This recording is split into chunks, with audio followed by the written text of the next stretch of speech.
So is this Laurencino Trachetti?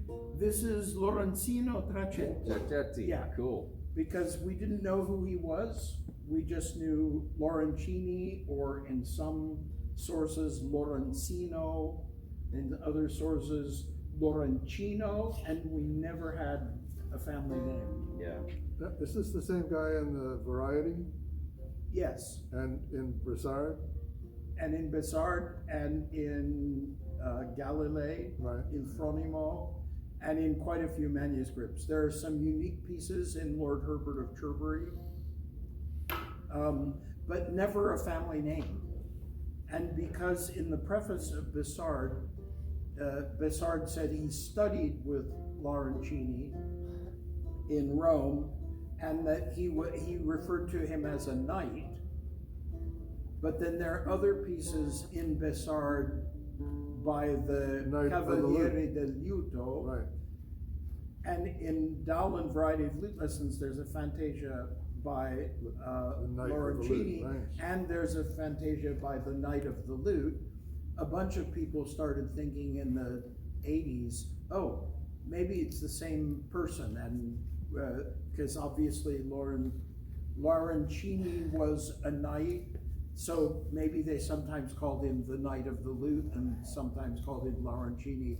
And then Marco Pesci, who is a student of mine from a million years ago, he's the lute professor in L'Aquila at the Conservatorio, went through and really sorted it out and first proposed that Laurencino was Laurencino Trachetti, and then Paul Byer's wife wrote, it's an entire issue of our journal, sorting out the various Laurencinis who existed at that time, because there are about 4 more of them that they could easily be confused with. And she really sorted out the family tree and figured out that the Cavaliere del Lute was Vincenzo Pinti, and that's all been nailed down now.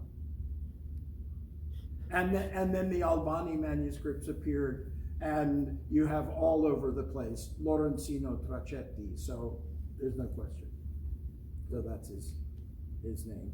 And the LAU is just a northern, because the Thesaurus Harmonicus was published in Germany, so that's just a northern version of Laurencino. Okay. I was wondering why it was just Lawrence and no E at the end of Lawrence. It's just Laurent. Oh, but there's a period there. Right.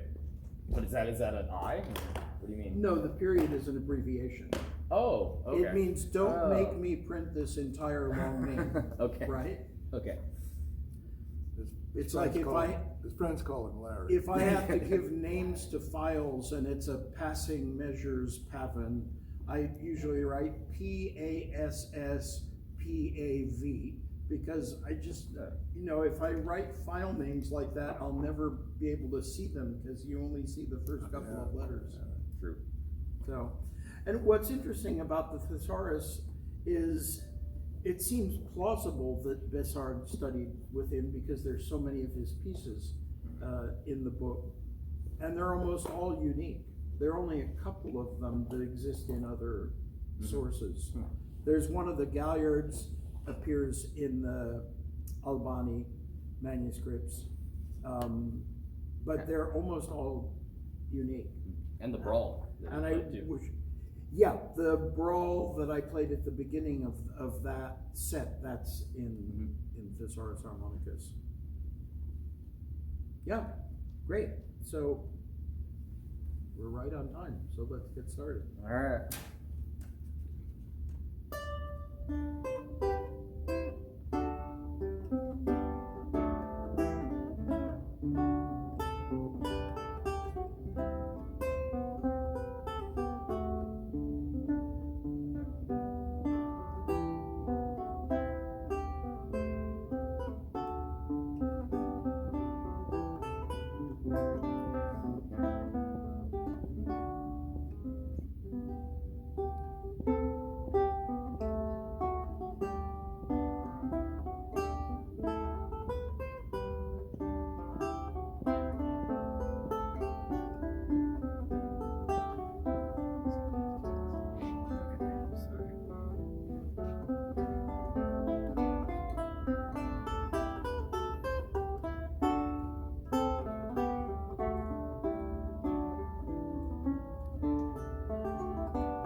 He loves putting in these little cadenzas at the end because it could very easily have cadenced into G major there. I mean, you've got the dominant D major here, and you get this surprise, and now I'm going to play a cadenza, and then this beautiful, very vocal end, which you did something extra to it, but I think it would. Yeah, I wouldn't restrike the D, because I agree that the passing A is very beautiful, but if you play the D with it, it sounds like a very strange inversion. Okay. I think it's just G major with a passing A, which then lands on the B natural. Okay. Play it just plainly once. Yeah. and really taste the juiciness of that A.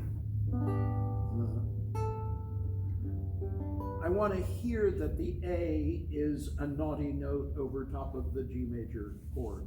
Okay. Right? So don't let the G major chord die out before you get to the A. And don't go off of the A until you absolutely have to. Okay. To me, you resolve to the B natural too soon. Okay. Da-dee-dum. I want to enjoy the dissonance. Yum dee dum. You know, you could just stretch it a little bit longer. Okay. Always stretch juicy notes as long as you possibly can. I mean, you can't change the note value, but if you had 2 quarter notes, for instance, you can make a long quarter note with sharp elbows, and you cheat the resolution because that's the less interesting note. Okay.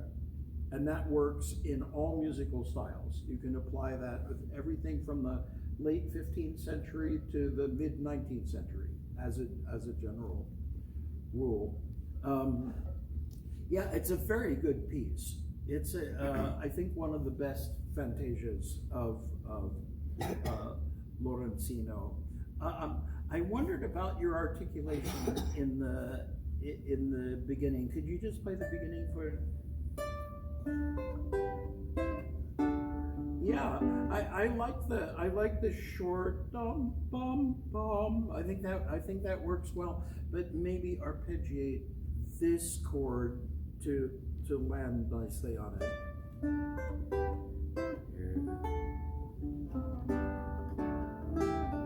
So, and isn't this the response in the? So your imitation is just like the Dowland we looked at the other day. You have dum ba dum ba ba da dum bum, right? And this imitation starts on the 5th fret of the 3rd chorus.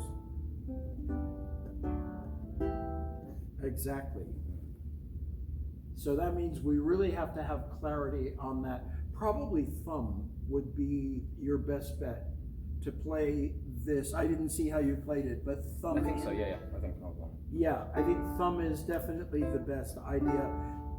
And you'll want to sustain that D. Yeah. Oops. Yeah. You have to pick up your finger. That's it. Right. And after you've established dum bum bum as the articulation, don't you want to do the same thing here?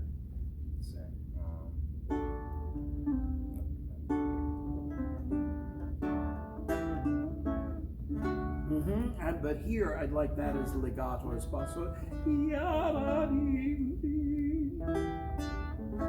It's a beautiful alto line. E, D, C sharp, D. I'm having a lot of trouble with the D major chord on this lute, but I'm not going to make excuses, except that one. That D major chord is, yeah, it's just on this lute though. I don't know. Never mind. But, so you want? That's it. Yeah, it just felt to me like you played. A little disconnected. Yeah. Yeah, that's why I have them circled, but I still make errors on that. Like I've circled here. Where I've circled is where I want to do legato, but it's very light on this page. But it doesn't always come across, but I promise I have good intentions. Yeah, I'm so fastidious with my music. If I have something like that, I Photoshop it so that I mean, you can even do it in preview. If it's a JPEG, you can change the contrast and the background and the saturation and the shadows, and even in preview, there are about 10 different things that you can change the color, and you can really get this to be black and white, and it's a lot easier to read. I spend hours and hours and hours fixing my music that way because it might be fine at home, but then you get into a medieval church someplace in the south of France, and they only have one candle in the other end of the church, and I'm too old to be able to see in the dark like that. So I need my music to be as clear as possible. Okay, so where's our next entrance? The C here? So we've had the imitation in the second bar of the soprano. So it starts with the soprano, and then the tenor comes, and it doesn't go anywhere, right? Yeah.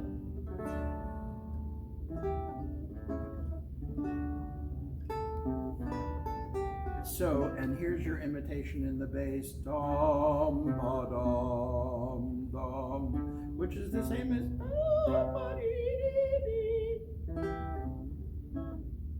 So exactly. Really the bass really pop so out. we really want to hear. Again, if I'm conducting my choir, I'm pointing at the basses for that entrance.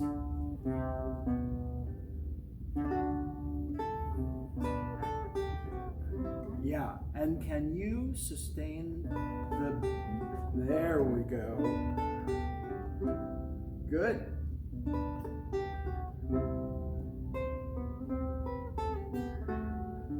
So that's not quite legato. Let's how.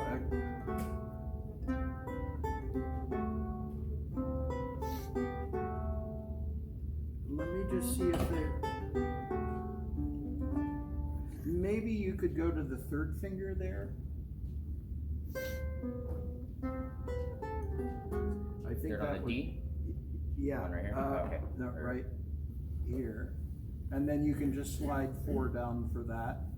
And then you have 2 and you have 1. So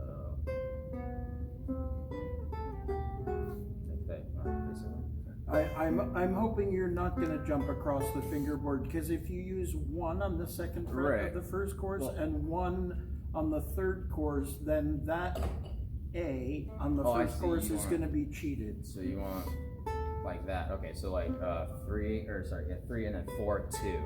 Exactly, and now 1 is already. And it's free. Yeah. Yep. Okay. Cool. Oops. Oh, that's weird. But you have to hold. Yeah. Oh, how do I 3 finger like that? Yeah. Okay. Oops, you still wanted to use the first finger. Yeah, that's a stretch for that. But that's going to be 2. Sorry. Yeah. Muscle memory. That's such a gnarly stretch. Oh, and then I'm doing it again. Sorry. I mean, if it doesn't work, if the string length is too long, you could use the second finger there, but you would have to let go of it just a little bit earlier. Well, I have to see if that works on my lute at home, because it's a bit of a stretch on here. Yep. Sorry. Yeah, that's the important thing. That's the important thing. 2 on the first chorus, 1 on the third. In order to play legato, you want to always have a finger or fingers left over for the next note, right? You don't want to have to move the same fingers, because there will always be a gap. sometimes there's no other option, and you just have to do it as smoothly as possible. And Hoppy told me something a long time ago, which I thought was really surprising and at the same time brilliant. And that is, as a listener, our perception of legato is not related to whether or not there's a gap between one note and the next note, but it's dictated by the quality of the landing of the next note. And you can demonstrate that. You can go ti-da, and make it sound completely legato, whereas you're ti-da, with a crash landing on the next note, but there's no gap in between them, the latter will not sound legato, even though the gap is shorter. Interesting. So it's about the quality of the landing, which affects our perception of legato more than whether or not there was a gap between the notes. That's a useful thing to play with, because there are many situations in lute music where you would like to be able to hold notes longer than is humanly possible, unless you happen to possess a few more digits than most of us. And so you have to find a way to make the listener think you're holding on to something that you can't hold on to. Yeah, this is again the smoke and mirrors aspect of lute playing. You have to give the impression of doing something you can't actually do. Good. So here we have another imitation from the beginning. Exactly, you see that is from the opening. And now, I would put a comma there, because I think the new subject starts on the D and goes up an octave.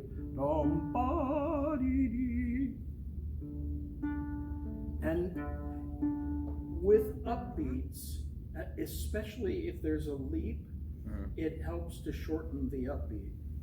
Okay. Because if you go ta-da, we don't really hear that, but bom, ba-dee-dee, if it's slightly detached. So let's see.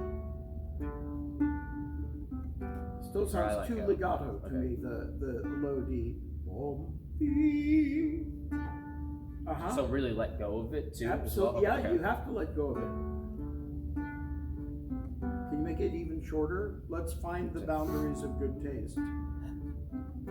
It's not going to change where you put the next note. Don't change the rhythm. Yeah. Oh, Okay. That's it. So same rhythm, but just cut it a lot shorter. Yeah. Okay. I hesitate to use the word staccato, because in modern parlance, staccato implies an accented short note, and this is just about making what they call the silence d'articulation. That is, making a part of the value of the note a silence, which has the effect of making the note afterwards more prominent because of the silence before it. So if I go da-da, we don't feel the interval as strongly as if I were to go boom, because that silence d'articulation makes the note after it more prominent because it's coming out of silence. I can't give you any late 16th century documents on that, but I'm pretty sure that's what they were doing. There's lots of Baroque documentation on this. There's a whole workbook that Quantz kept for Frederick the Great with exercises of articulating intervals. And it always says, play the note, the upbeat to a leap, shorter and shorter the wider the interval is. And as the interval gets smaller, and the exercises start with a third, so boom, boom, boom, bee, boom, bum, bum, bum, and really making that gap bigger to give the impression of how wide the interval is. And then as it narrows again, you don't shorten the upbeat as much. As it, okay. So bum ba da dum.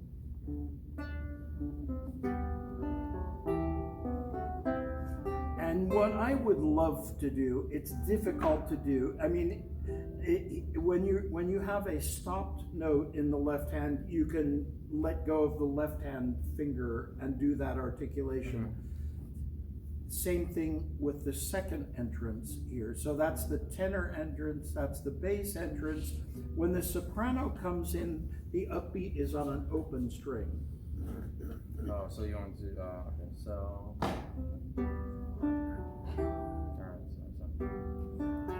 That's too quick. So you want. And what I do in that case is I stop it. I stop it with the open string with my left hand. So how quickly? Yeah. Well, I think it was a quicker. What do I do with my lip? I sat in your chair, I think. Okay. No, that's okay.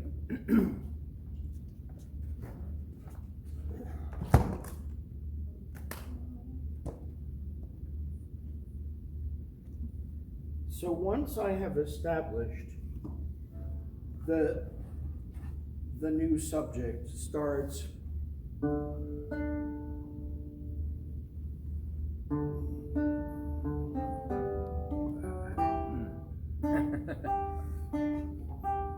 if I go, you don't hear that as being the same subject as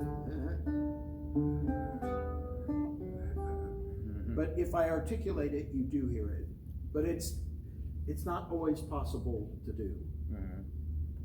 Here you have enough time, I think.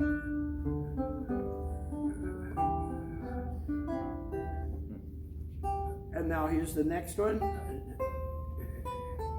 And you have another one here. It's that figure all the way through.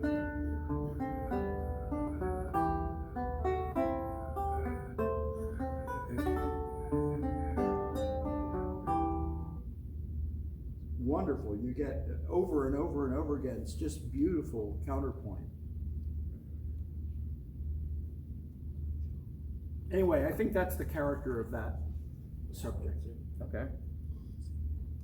In general, they articulated stepwise motion legato, leaps with a detachment so that there's a gap in the leap.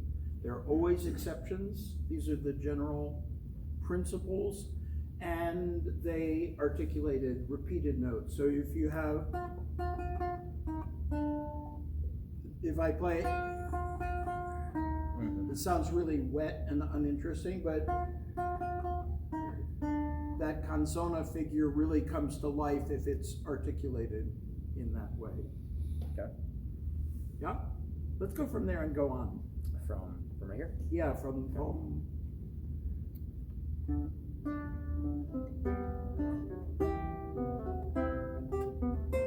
yeah, make sure that you hold on. You want to hold. You have to hold on to the dotted note.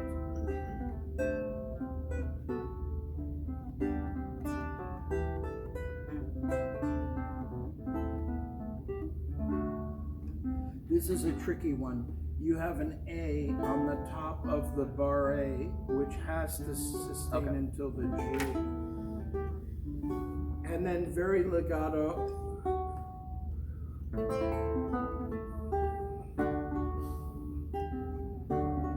And the trick here of getting elegantly from and smoothly from that G into the D major chord is that you have to have your fingers for the D major chord already in position. So I'm in, while I'm playing that note with my fourth finger, 1, 2, and 3 are already hovering, so I can land elegantly. If I wait, if I don't multitask like that and I wait until, then I'm gonna have a crash landing on the next chord. Yeah. Can I, why don't you use your second finger for the A, the first note of that system? For this, No, the next, that note, yeah. second finger, Yeah. 'Cause That? yeah. It just comes less natural, you just want to stay. because I wouldn't be able to hold the bass. Oh, okay. So you'd rather have to switch it, yeah, got I see you're thinking you want to be prepared for the D chord there, it. but then I would lose the, Got it. I think is smoother. Okay. And I always take every situation like that where there is a tendency for us not to be able to play legato from one chord shape to another. I look at where each finger is going, and I look at each finger independently. So, sorry. Where is my second finger going to have to be? Well, it's already there. My first finger goes there, so that's not a problem, right? Those two are fine. My fourth finger is going to have to jump from here to there. So the shortest possible distance there, if I were to go like that and then back down, I'd never make it, right? It has to go directly to the position. And the other finger that has to move is the third. And so they're gonna,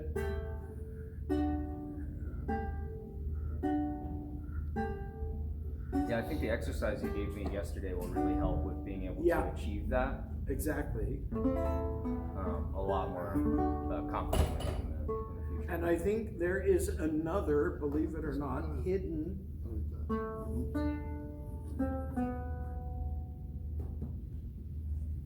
the subject comes in starting on this A to there, Yeah. and that note is here. So it's actually, Oh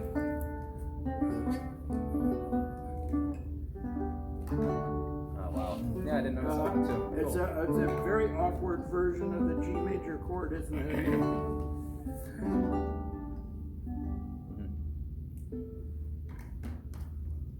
And then you need a comma after that.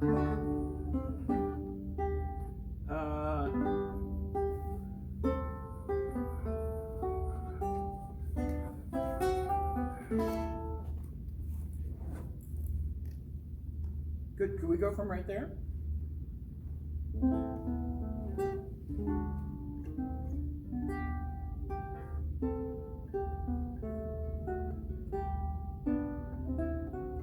Even here, I would articulate the upbeat there. Because you don't really hear that as an upbeat. Are you saying to shorten this one as well, or just just articulate in general? Articulating. Oh, there. Okay.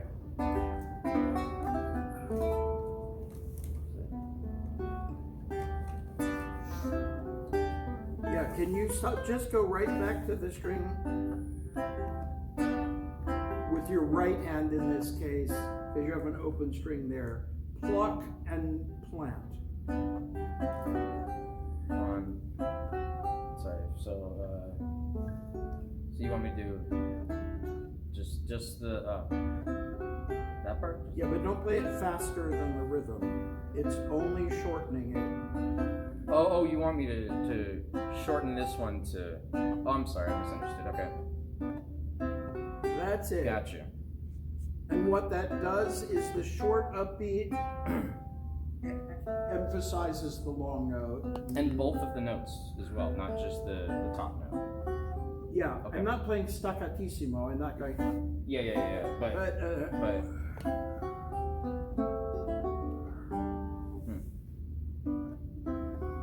Nice. And there's a response again, and you want a comma in the phrasing.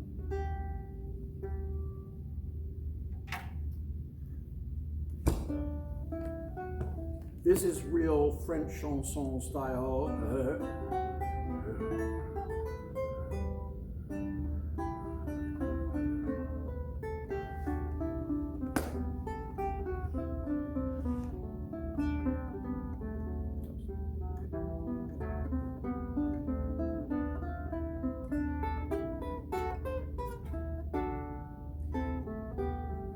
Good. So I'm trying to bar it. I see a descending line here going down to the low point, and I would immediately think diminuendo to there. Okay. So you have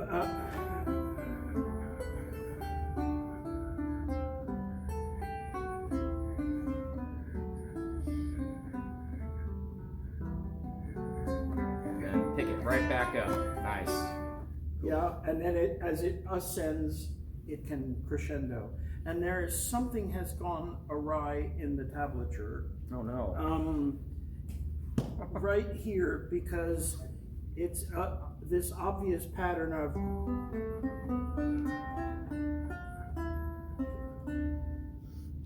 I don't believe that. Doesn't make any sense. And then suddenly,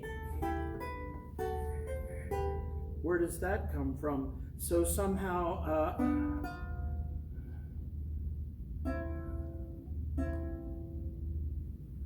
I don't know what's happened here. Maybe I think maybe that the C and the D are supposed to be together, and the A is supposed to be on the top string, and we're missing two notes there, and then so listen to this. Here's what's in the original.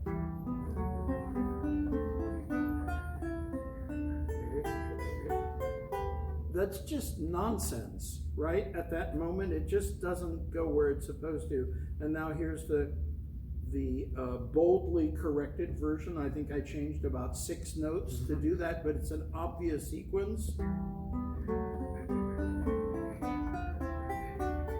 Oh. Wow. And it suddenly has musical logic. It's musical, so. And again, I know I've been saying it all week, but don't ever forget the typesetters and also the scribes who copied a lot of lute music were not professional musicians. In many cases, they weren't even amateur musicians. They were, on the one hand, typesetters, on the other hand, professional scribes. And they didn't often understand what they were writing down. It's different in different sources. If you look at the Matthew Holmes manuscripts in England, Matthew Holmes was a musician. He knew what he was writing. And so there are far fewer mistakes.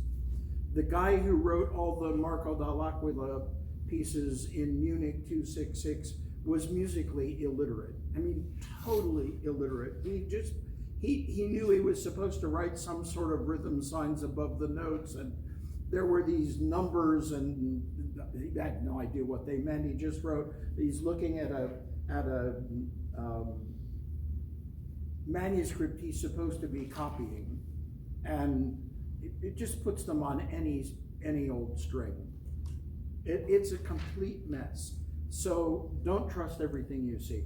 Would I be able to get a corrected version from you? Yeah, Through sure, email sure. or something?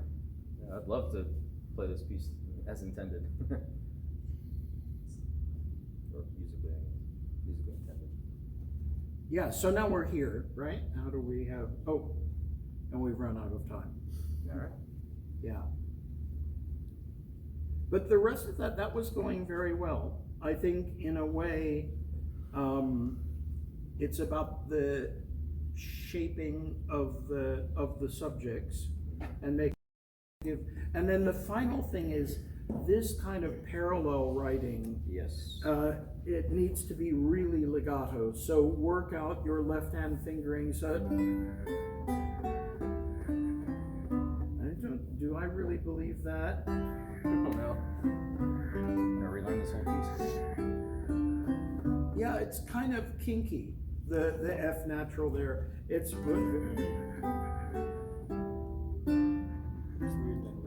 little bluesy. Yeah, I mean, I thought for a moment. because we just had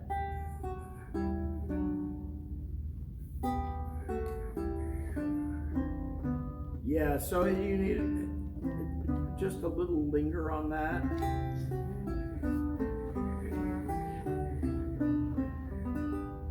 And I really believe that they strictly alternated in passages like this. Middle, index, middle, index. Let's see if I A lot of people just go jab, jab, jab, jab, jab, either with middle or index, whichever their favorite finger is. And that sounds like this. It sounds like jab, jab, jab, jab, jab. Okay. Because if you repeat the same finger, it's like hopping up and down on one leg. And if you alternate middle index in a situation like that, it's like walking. It's a lot smoother and it's a lot easier. I think it was that I don't want to say taught, but I was under the impression to always do my chords with my thumb in my middle, so it's okay to alternate with index thumb in some of these passages? Yeah, to the give middle, it that walking. the middle on the strong notes. Oh, okay. And then I can do middle thumb index like plucking like this. Yeah. I mean, for some of the, okay. Because that's something I usually don't do, because I was just under the impression to always. And you can, if you remember those exercises in tenths that Yes. that Bohr showed yesterday, that's really useful to.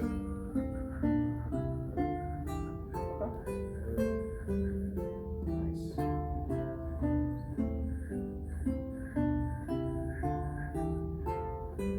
I'm just alternating. Obviously, the thumb has to play all the bass notes. But middle, index, strong, weak, strong, weak. Cool. Yeah. There's a very famous passage, the end of the Dowland Fantasia number 6, that and the end has his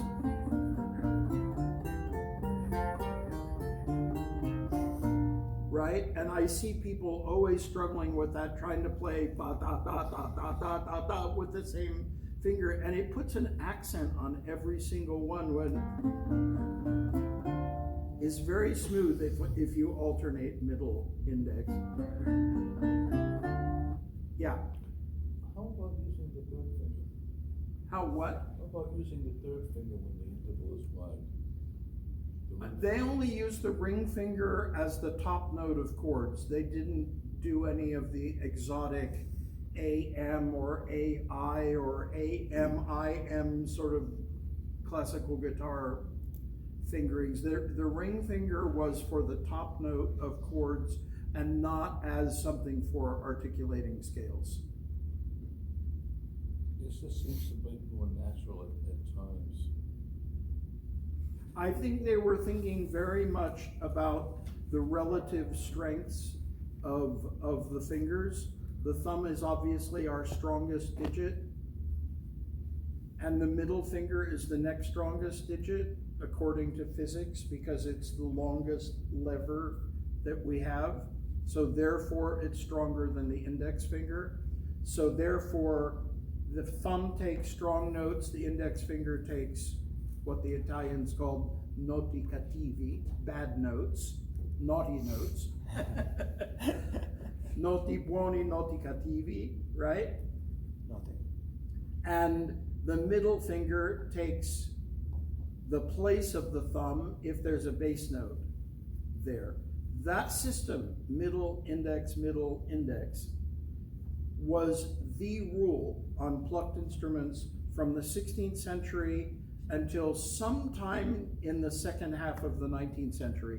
And I've still never found a guitar historian who can tell me when the notion of IM, index as the strong one and middle as the weak, which kind of became the default in the guitar world in the 20th century, when that started and who started it. I suspect Tariga, but I've never had time to look into it. But if you look at fingering in Sword, Giuliani, Mertz, Regondi, it's always middle finger plays on the beat, strong notes, index finger plays off the beat, weak notes. Yeah, okay, we have to move on. Thank you very much. Thank you.